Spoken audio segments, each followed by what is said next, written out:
तो जो नतीजे आए हैं उसके आधार पर कहा जाए तो लगभग 1 लाख से अधिक मतों से अभी ये पिछड़ रही हैं, जबकि इन्होंने शुरू से ही जीत का दावा किया था, शुरू से ही, और लगातार इतने प्रचंड गर्मी में कैंपेनिंग भी इनकी ज़बरदस्त हो रही थी।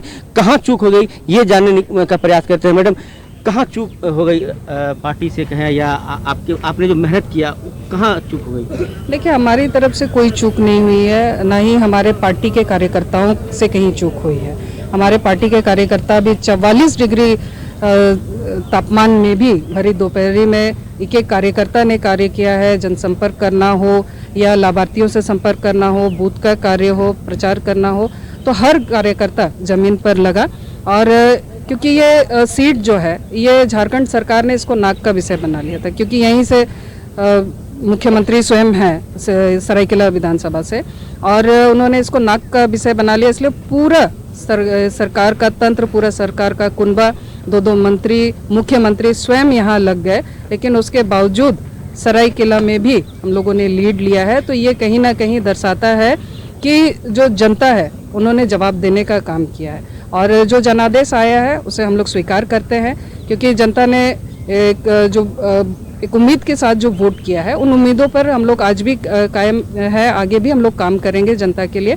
हमारी पूरी पार्टी जनता के कार्यों में लगेगी आगे, और आने वाले विधानसभाओं के चुनाव भी हैं, हम लोग उसके लिए भी तैयारी आगे करेंगे। मैडम, लगातार 10 साल से कहें तो सत्ता जो है, सिंहभूम की सत्ता जो वो आपके या आपके पति के हाथ में थी, और अचानक से जो है ये सत्ता निकल रहा है। क्या लगता है आप तो जो कांग्रेस के हाथ में भी सत्ता रही है और आप कांग्रेस में थी भी, और अचानक जो है आप बीजेपी में आती है और आपके हाथ से सत्ता निकल जाती है, इसका गम है क्या?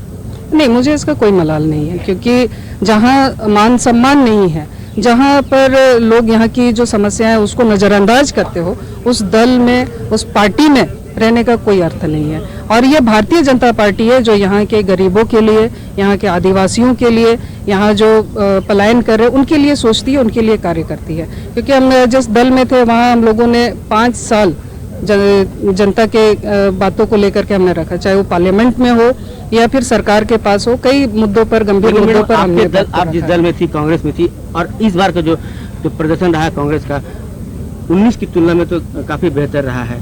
तो आप आरोप लगा रही कि वहाँ सम्मान नहीं मिल रहा था, लेकिन आज अब तो वो फाइट के मोड में आ गई है। किसी तरह से जो है एनडीए गठबंधन वो सरकार बनाने की स्थिति में है, बहुमत मिल रहा है, लेकिन आप जो आरोप लगा रही है, अगर ये सही रहता तो आज वो टक्कर देने की स्थिति में तो नहीं रहता। मैडम, देखिए, हमने उस पार्टी में रहे हैं हम, और सिर्फ सांसद के रूप में नहीं, कार्यकारिणी अध्यक्ष के रूप में भी हम रहे हैं, और हम लोगों ने कई विषय पर यहाँ के बिल्कुल मैं उसमें भी रही हूँ।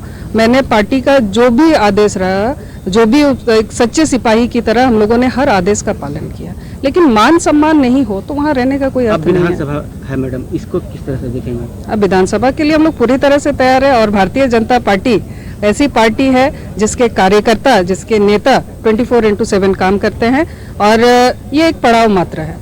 इसके आगे और भी कई मंजिलें हैं, रास्ते अभी बहुत हैं, तो हमारे कार्यकर्ता पूरी तरह से तैयार है। क्या आप लोग तैयार है ना? तैयार है।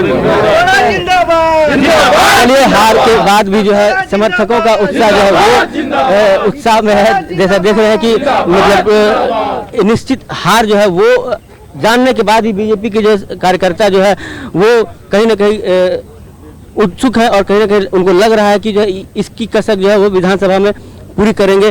फिलहाल